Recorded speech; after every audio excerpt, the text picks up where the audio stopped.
कि सवाल ये किया गया है कि मुस्लिम पर्सनल लॉ बोर्ड में बाज़ ख़वातीन हैं जो उसकी रुकन हैं, उससे जमाअत अहले हदीस की बाज़ ख़वातीन जुड़ी हुई हैं और वो उनसे जुड़ कर के काम कर रही हैं, जबकि हकीकत ये है कि मुस्लिम पर्सनल लॉ बोर्ड की वो ख़वातीन मेंबर जो हैं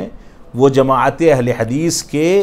दावत व फ़िक्र को और उसकी दावत व तबलीग से इत्तेफाक नहीं रखती, बल्कि कभी कभार उनके बाज़ अफ़कार या बाज़ नज़रियात को टारगेट करती हैं और निशाना बनाती हैं। देखिए, यहाँ पर हमारी दो ज़िम्मेदारियाँ हैं। मुस्लिम पर्सनल लॉ बोर्ड के बारे में मुसलमानों का मौक़िफ़ ये होना चाहिए कि हर मकतब फ़िक्र का मुसलमान मुस्लिम पर्सनल लॉ बोर्ड की कानूनी हैसियत के साथ खड़ा है, यानी वो मुस्लिम पर्सनल लॉ बोर्ड के साथ है कानूनी हैसियत के लिहाज से, लेकिन शरई हैसियत के लिहाज से मुस्लिम पर्सनल लॉ बोर्ड को एक मकतब फ़िक्र का तर्जमान बना दिया गया है। लिहाजा हम मुस्लिम पर्सनल लॉ बोर्ड के बड़ों से और ज़िम्मेदारान से ये गुजारिश करेंगे कि वहाँ कुरान और सुन्नत और मनहज सलफ़ का बोलबाना होना चाहिए जिस पर सारे मुसलमान मुत्तफ़िक़ हो सकें। लिहाजा मनहजी मसाइल में या शरई मसाइल में या दीनी मसाइल में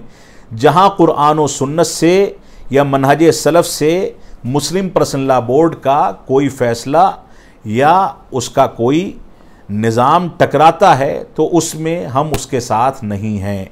उसमें हम कुरान और सुन्नत और मनहज सलफ़ के साथ हैं, लेकिन कानूनी लिहाज से मुस्लिम पर्सनल लॉ के ढांचे के साथ सारे मुसलमानों को खड़ा होना चाहिए ताकि मुसलमान मजबूती के साथ अपने मसाइल को कुरान और सुन्नत और मनहज सलफ़ की रोशनी में हल कर सके।